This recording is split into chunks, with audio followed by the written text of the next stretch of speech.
Hola, Oltubers. Vamos a hablar hoy de cine histórico. Como podéis fácilmente suponer, los vídeos surgen siempre de alguna circunstancia y en concreto este que abordamos hoy viene de una reunión de amigos en la que, como tantas veces, se pone a hablar uno de sus preferencias cinematográficas, uno y el resto de los concurrentes. Y entonces salen a la luz pues las preferencias de unos y otros, de lo que podíamos sacar también una especie de pequeña encuesta acerca de gustos generales e incluso discusiones muy extendidas sobre, por ejemplo, la diferencia de gustos entre hombres y mujeres, la diferencia de gustos entre mayores y jóvenes, la diferencia de gustos entre educados y no tan leídos. En definitiva, cada persona es un mundo y cada persona tiene sus gustos. Pero digamos que en líneas generales hay algunas líneas que sí parecen reunir el aplauso generalizado. Por ejemplo, la comedia. La comedia parece que gusta a todo el mundo, pero luego tampoco es totalmente cierto porque hay comedia y comedia. No es lo mismo Billy Wilder que, por ejemplo, Chiquito de la Calzada. Y hay quien se manifiesta en un sentido y en el otro. Así que la comedia tampoco nos sirve demasiado. Alguien podría decir que ahora mismo está muy de moda el género negro y que, bueno, podría ser también un punto de unión entre diferentes sensibilidades. Pero tampoco es totalmente cierto porque la novela negra también es muy diferente y no es lo mismo Agatha Christie que Dennis Leham, por poner dos autores radicalmente diferentes. Y por supuesto en el cine ocurre exactamente lo mismo. Así que el género negro tampoco nos sirve como punto de unión de todos los aficionados. Digamos que el género histórico sí parece reunir en sí mismo bastantes puntos de atención por parte de los aficionados. En líneas generales, se considera que el cine histórico está basado en hechos reales y, en consecuencia, esa etiqueta que parece gustar tanto últimamente, pues también arrastra a un numeroso público a ver las películas históricas. Por otra parte, el afán por conocer la historia también parece muy extendido, pero luego, claro, hay formas de ver la historia que son verdaderamente lejanas a lo que ocurrió en la realidad. Bueno, partamos de la base de que cualquier película contiene elementos erróneos con respecto a lo que ocurrió verdaderamente en la historia. Pero digamos que en líneas generales hay unas películas que se acercan con mayor verosimilitud y desde luego con mejor estudio histórico y otras que se inventan tranquilamente lo que ocurrió y se quedan tan tranquilas. Hombre, hay que reconocer, por ejemplo, que algunas de ellas no pretenden ser en absoluto históricas, como por ejemplo podría ocurrir con las películas de la Segunda Guerra Mundial, en la que hay una parte que sí es histórica, pues Tora Tora Tora, o la batalla de Midway, o la batalla de Anzio, o El día más largo, que pretenden ser películas que reproducen batallas históricas, y luego, por ejemplo, las películas de comandos, Los cañones de Navarone y tantas otras, donde se inventa una intriga ambientada durante la Segunda Guerra Mundial, en este caso. Yo voy a presentaros mis 5 películas favoritas dentro de esta especialidad, que no tiene que coincidir con las vuestras en absoluto, pero veamos si encontramos también aquí un punto de contacto. Y por otra parte, ya tenéis nuestros comentarios para poder decir que a vosotros las que os gustan verdaderamente son esta y esta. Así que entre todos igual establecemos una lista muy disfrutable por el resto de los que pasen por este vídeo para ver qué es esto del cine histórico.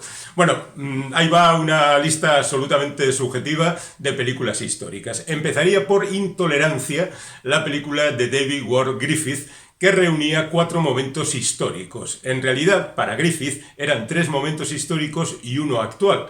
Pero teniendo en cuenta que la película tiene ya 105 años, ese momento actual de Griffith para nosotros se ha convertido en historia. Bueno, estos momentos son, por un lado, la caída de Babilonia, a manos de las tropas de Ciro el Grande, que es una representación de la decadencia de una sociedad, en este caso el reino de un rey que vivía en el lujo y en el despropósito y que, bueno, pues con la caída de su imperio, pues evidenció que nada es eterno y, bueno, que está ambientado en el año 500 y pico antes de Jesucristo. Luego tendríamos la vida de Jesucristo, exactamente, con lo cual entraríamos ahí en el año 0 o en el año 33, y después avanzaríamos algo así como 16 siglos hasta 1572 para retratar la noche de San Bartolomé, la matanza de los hugonotes en Francia, y después habría un momento en el que se contaría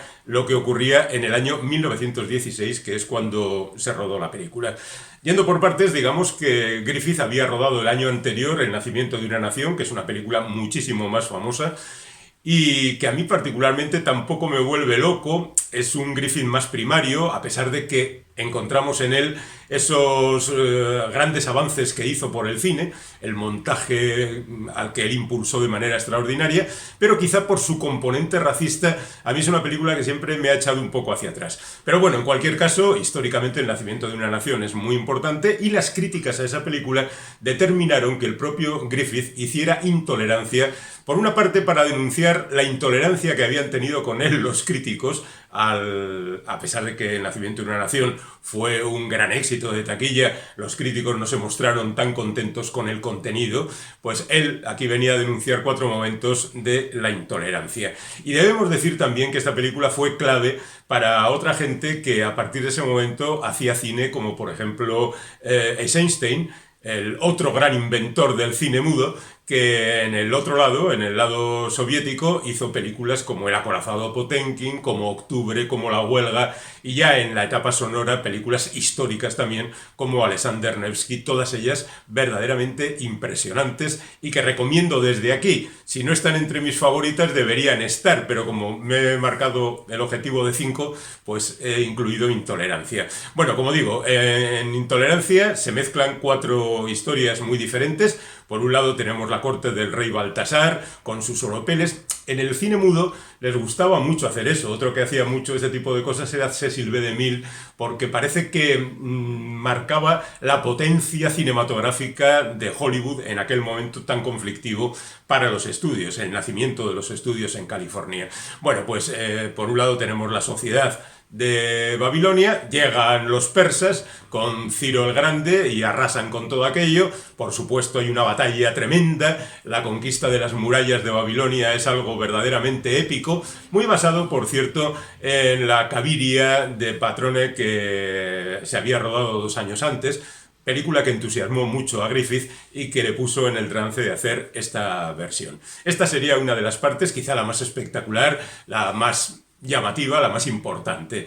A continuación tendríamos la vida de Jesucristo, que nos va contando pues lo que todos sabemos, independientemente de que hay otras películas que cuentan lo mismo, desde Rey de Reyes a la historia más grande jamás contada. Hay que reconocer que la versión de Griffith está también muy bien. Luego pasaríamos al 1572 con esa noche de San Bartolomé, la matanza de los hugonotes protestantes a los que los católicos masacraron en aquella noche. Hay otra película y una novela, obviamente, que recoge esta matanza de manera muy detallada y muy bien hecha, por cierto, La reina Margot de Patrice Chéreau, la película, de Alejandro Dumas, la novela, que está muy bien y que habla también de la intolerancia religiosa con esta matanza verdaderamente terrible. Y luego ya la cuarta parte, que está ambientada en el momento en que se rodó la película, habla de las penalidades de un matrimonio que tiene que sobrevivir de manera muy difícil en un momento de mucha hambruna, y de las tensiones sociales, de las huelgas de trabajadores, e incluso hay una leve historia policíaca porque el protagonista es acusado de un asesinato. La verdad es que la película está muy bien y que ahora puede resultar distante por aquello de que el cine mudo nos resulta muy lejano, no ya por el blanco y negro, sino por incluso la distinta velocidad de la película, ¿no? Pero la película muestra muy bien la potencia de un director que está consiguiendo grandes cosas y que además es muy diferente al comienzo que al final. Las 4 historias avanzan en paralelo, se va contando una, se salta la otra y demás, y podemos apreciar cómo poco a poco el ritmo de la película va creciendo y va haciéndose más importante y consiguiendo convencer a los espectadores. Yo le daría una oportunidad a Intolerancia. De verdad creo que merece la pena. Vamos a dar un salto de gigante y desde el año 1916 llegamos a 1953. Ahí es cuando Joseph Leo Mankiewicz rueda Julio César en una adaptación de la famosa obra de William Shakespeare. La verdad es que es difícil encontrar la mejor película de estos momentos que tantas veces ha sido llevado al cine y a la televisión, ¿no? La figura de Julio César es algo verdaderamente increíble, históricamente ha sido muy bien tratada y muchas veces también llevada a cierta geografía, convertido en un ídolo, en un héroe, pero Julio César era un tipo muy peligroso, un ser absolutamente ambicioso y bueno, lo que pasa es que en su trágico destino tiene también un punto de atracción para los espectadores, ¿no? He elegido la película de Mankiewicz, entre otras cosas, porque el propio Mankiewicz, unos años después de esta adaptación, haría Cleopatra. Cleopatra, donde evidentemente aparece Julio César y Marco Antonio y toda esa historia, es una película que en su momento fue considerada un fracaso porque costó una cantidad desproporcionada de dinero. En principio no se recuperó, pero con el paso del tiempo ha ido ganando más dinero y entonces ha estado mejor considerada. E incluso yo diría que aunque en principio se la consideró un peplum más, una película de romanos más, lo cierto es que acabó consiguiendo cierta crítica benévola hacia su director, que a pesar de las difíciles circunstancias hizo algunos momentos muy emocionantes en la película. Quizá no es una película perfecta, pero la verdad es que es una película muy interesante.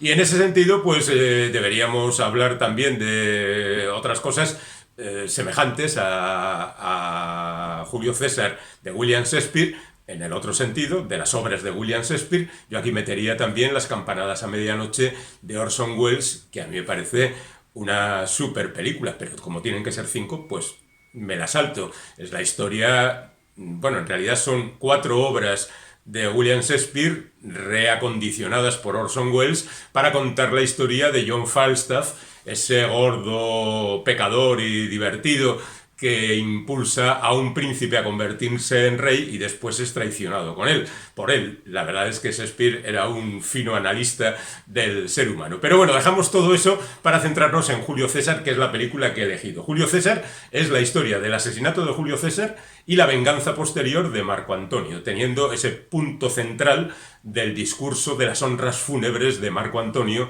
ante el cuerpo de César. Como es bien sabido, Julio César estaba empezando a convertirse en un problema en la República Romana porque estaba claro que estaba reuniendo demasiado poder a su alrededor y todo el mundo pensaba que acabaría convirtiéndose en un déspota y un tirano, cosa que de alguna manera también lo era ya en su momento. De ahí que hubiera una conspiración y el día de los idus de marzo que este hombre asistía al Capitolio fue asesinado por los conspiradores encabezados por Bruto, que era considerado por Julio César como un auténtico hijo. De hecho, esa frase que nunca se sabe si se dijo, pero que ha quedado para la historia, que dijo Julio César al ser apuñalado: tú también, hijo mío, pues se refería a Bruto. Y la verdad es que, bueno, queda muy bien para una película así de empuje. La película está magníficamente hecha por Mankiewicz, que era un maestro del cine, que además manejaba muy bien las palabras, y tiene un reparto estremecedor, porque Marco Antonio es Marlon Brando, Julio César es Luis Carner, James Mason es Bruto, está el Mono Bryan, Deborah Kerr, Greer Garson. La verdad es que John Gielgud, un actor típicamente shakespeariano, y luego queda para la historia ese momento en que Marlon Brando, un tipo en principio muy poco apropiado para hacer ese aspecto culto de la obra de Shakespeare, para hacer de Marco Antonio, pero el tío se comía la pantalla y allí fue a decir: aquí estoy, romanos, compatriotas, compañeros, he venido a enterrar a César, no he venido a cantarle. Y poco a poco va haciendo con su discurso que la muchedumbre se vaya poniendo de su lado y se enfrente a Bruto, que es el tío que ha dado antes el discurso, que estaba bien, pero que no tenía ese poder tremendo del discurso de Marco Antonio, ¿no? Independientemente de que luego hay otros momentos de bajón de tensión, el recrear ese momento de Marco Antonio montando el número, la verdad es que es algo verdaderamente fabuloso. Luego lo intentó hacer Charlton Heston, pero no le salió tan bien. Bueno, saltamos desde el año 53, 10 años más tarde, a 1963, para hablar del Gato Pardo. El Gato Pardo es una película de Luchino Visconti, que era un cineasta muy intelectual, que provenía de la clase alta romana, pertenecía a la aristocracia, pero que tenía profundas inquietudes sociales. De hecho, militó incluso en el Partido Comunista y algunas de sus películas son claramente reivindicativas de la clase obrera, como es el caso de Rocco y sus hermanos, una película tremenda que también podría ser considerada histórica y que os recomiendo que veáis. Bueno, todo el cine de Visconti es tremendo. Senso, por ejemplo, es una película también de un amor verdadero, casi suicida, y que nos retrae a las invasiones que hubo en Italia, mientras que El gato pardo habla de un momento posterior. Y luego todavía tendríamos películas como Muerte en Venecia, que también es un fresco histórico apabullante. Pero El gato pardo es esa película que se te mete en los ojos, porque esa recreación de una época que está en cambio, es famosa la frase que dice hay que cambiarlo todo para que nada cambie. Hay otra versión que dice hay que cambiar algo para que nada cambie. Las dos están en el libro de Tomasi de Lampedusa, las dos están en la película. Uno dice que hay que cambiar algo, otro dice que hay que cambiarlo todo para que nada cambie. Pero es el final de una época, para las grandes dinastías, para los aristócratas, ese príncipe de Salina que interpreta Burt Lancaster y que ve cómo el mundo se está acabando. Ese mundo que él conocía, pero sobre todo lo que le duele es que él se está muriendo, porque es un viejo que, aunque Burt Lancaster en ese momento tenía 50 años, en la época, pues la media de edad estaría por ahí. Así que el bueno de Salina se la veía ya muy difícil y sobre todo envidia a esa juventud que representan Alain Delon, su sobrino en la película, y Claudia Cardinale, que es la hija de un burgués, con la que va a casar a su sobrino, porque entiende que a partir de ese momento la aristocracia tiene que aliarse con la burguesía para poder sobrevivir. Y esa serie de reflexiones, la película está encuadrada dentro de grandes conversaciones y en medio pues hay otros momentos más o menos livianos de gran exposición cinematográfica. Pero esas conversaciones que tiene la película acerca del devenir y de la historia y de los movimientos sociales son verdaderamente magníficos. Si he mencionado la frase de algo tiene que cambiar o todo tiene que cambiar para que nada cambie, a mí hay otra que me resulta todavía más atractiva, por lo que podríamos considerar incluso algo que nos inventamos ahora mismo y llamamos el síndrome del gato pardo. En el momento en que este hombre, el protagonista, dice somos los últimos leones, o los últimos leopardos, que sería la traducción más o menos. Somos los últimos leones, los que nos sigan serán alimañas y chacales. Y eso es tan humano. Pensar que con la decadencia de uno el mundo se acaba y que los que van a venir a continuación son seres despreciables, que la verdad es que eleva la película todavía más. Y ya digo, ese momento final, ese baile que dura 1 hora en la película, que está lleno de sugerencias, iluminado de una manera fastuosa y con las reflexiones del viejo Burt Lancaster y con la alegría un poco desbocada y estúpida de los jóvenes Alain Delon y Claudia Cardinale, es uno de los grandes momentos del cine. Así que, venga, El gato pardo a las 5 películas favoritas. Vamos a avanzar un poquito solamente, un par de años, para encontrarnos con nuestra cuarta película favorita, cuarta película histórica favorita. Y aquí voy a entrar en un terreno muy pantanoso porque es una película que nadie recuerda. Solo yo, que me dejó una huella verdaderamente estruendosa. La recuerdo con gran cariño, la he vuelto a ver, por supuesto, y me sigue pareciendo una gran película. Hablo del Señor de la Guerra. No la película protagonizada por Nicolas Cage con el mismo título, sino la película de 1965 dirigida por Franklin Schaffner y protagonizada por Charlton Heston. El Señor de la Guerra es una película medieval. Una película que está a mitad de camino entre aquellas producciones estadounidenses de los años 50, Los Caballeros del Rey Arturo, Robin Hood, películas como Ivanhoe y todas esas películas que mostraban un medievo más o menos limpito y aseado y, bueno, más o menos aventurero, y las producciones que llegarían más tarde, que ya muestran una Edad Media más sucia, más maloliente, más repugnante. El Señor de la Guerra sí muestra una realidad bastante terrible, pero todavía no ha perdido la épica de esas otras películas. ¿Qué es lo que cuenta? Pues cuenta la historia de un tipo, Charlton Heston, que llega a ocupar su nuevo destino, porque el antiguo señor de un territorio de Bretaña ha muerto por las incursiones de los bárbaros y el rey manda a un nuevo señor a ocuparse de aquello. Cuando llega allí se encuentra con un terreno baldío, una producción agrícola inexistente, unos bosques desaparecidos. En lugar de un castillo tiene una miserable torre donde tiene que reunir a toda su corte, porque él es un señor y tiene que llevar su corte, evidentemente. Viaja con una especie de escudero, un amigo de toda la vida que interpreta a Richard Boone con su profesionalidad habitual, aunque su papel no es muy relevante en la película. Viaja con su hermano, que es un tipo un tanto sombrío y peligroso, evidentemente, y bueno, pues va a hacerse cargo de ese lugar con unas ideas nuevas para el momento. Por ejemplo, cuando atacaron los bárbaros al señor anterior, este estaba disfrutando del derecho de pernada.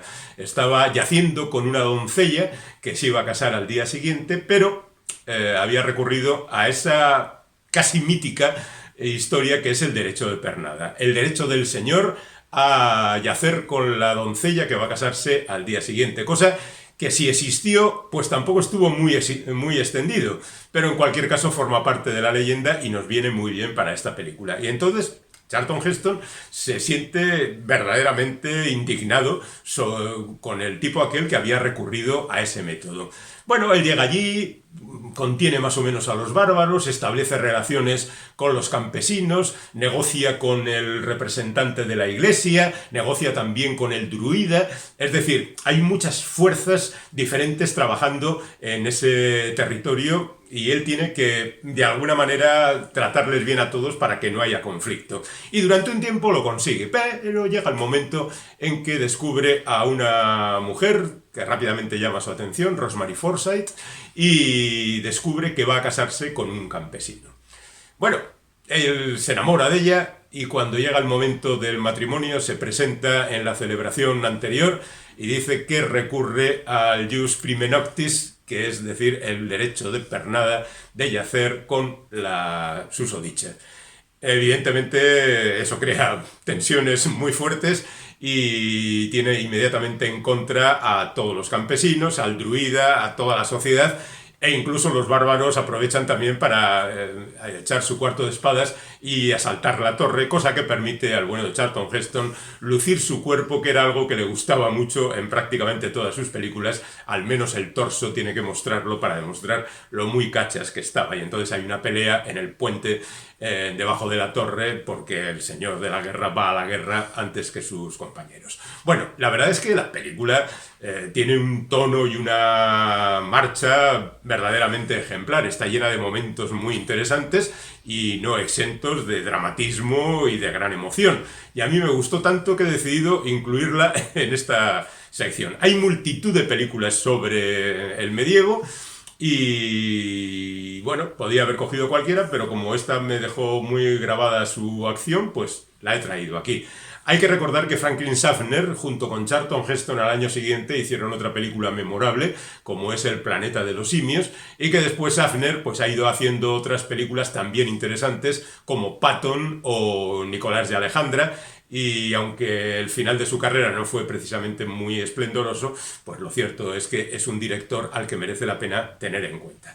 Bien, al margen de eso, llegamos ya a la quinta película, que no es otra que Gallipoli. Gallipoli es una película del año 1981 ambientada en la Primera Guerra Mundial y dirigida por Peter Weir. Peter Weir es un director australiano que había hecho películas fastuosas y fascinantes como Picnic en Hanging Rock, y la verdad es que estaba muy bien situado, de manera que incluso dio el salto a Hollywood poco más tarde. Es cierto que Gallipoli le ayudó mucho y le ayudó todavía más El año que vivimos peligrosamente, que fue su siguiente película. Después saltó a Hollywood, hizo Único testigo, La costa de los mosquitos y poco a poco, bueno, El club de los poetas muertos, pero su imagen se fue perdiendo poco a poco. Yo diría que su última película destacable sería Master and Commander.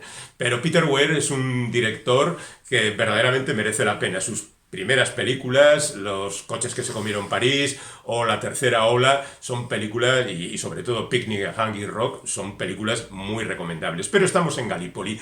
Gallipoli es una película que habla de las ANZAC, es decir, las fuerzas australianas y neozelandesas que vinieron a Europa a pelear en la Primera Guerra Mundial.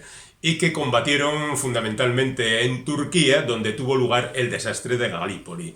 Galípoli es, como tantas películas, la muestra de un desastre militar producido por la inoperancia de los mandos y de alguna manera por el heroísmo de los soldados que fueron a la muerte de manera ciega. De hecho, los dos protagonistas, que son dos jóvenes que quieren ir a la guerra, son corredores, es gente muy rápida, es gente que vive físicamente, quieren ir a la guerra y quieren acabar con los malvados que han provocado la Primera Guerra Mundial. Estamos en el año 1915. Uno de ellos es Mel Gibson, por cierto, en una de sus primeras películas en las que consiguió destacar. Los dos, después de diferentes aventuras, hay una travesía por el desierto en Australia que es extremadamente bella, llegan por fin a Turquía y en Galípoli se enfrentan a la muerte. No creo reventar nada si digo que hay una historia muy semejante a la de la carga de la Brigada Ligera, es decir, errores de los oficiales, interés por parte de los subalternos por tratar de arreglar el desastre y catástrofe final definitiva. En este caso, los oficiales se equivocan. Mel Gibson trata de arreglar el asunto, pero llega tarde para evitar el desastre y este se consuma. He mencionado la carga de la Brigada Ligera, pero no tanto la película del año 38 de Michael Curtis como la de Tony Richardson de 1968, que se tituló aquí La última carga y que contaba la misma historia, pero demostrando definitivamente que el error de la batalla de Balaclava venía por los Ranglan y toda la peña que había ido a la guerra como el que va de excursión. Bueno, Galípoli sería poco más o menos lo mismo, pero toda la película está impregnada de un dinamismo y de un entusiasmo juvenil masacrado por la guerra y demostrando una vez más el desastre que significa la guerra y algunas personas que deberían no estar en puestos de mando, empezando por los más altos, que son los que determinaron esa guerra fratricida, bueno, y todas las guerras que acabaron absolutamente con millones de vidas de jóvenes, como los representados en esta película. Yo creo que es una película muy hermosa, muy impactante, a mí me gustó mucho, y a pesar de que hay otras grandes películas sobre la Primera Guerra Mundial, pues Senderos de Gloria, por ejemplo, o Capitán Conan, que es una película también olvidada, pero que está muy bien, o la muy reciente 1917, por poner otro ejemplo, pues lo cierto es que Galípoli es la que he seleccionado. Así que ahí tenemos estas películas: Intolerancia, Julio César, El Señor de la Guerra, Galípoli y El Gato Pardo, que son mis 5 películas históricas favoritas. Si vosotros tenéis opiniones diferentes, aquí tenéis los comentarios para hacerlas saber. Hasta pronto.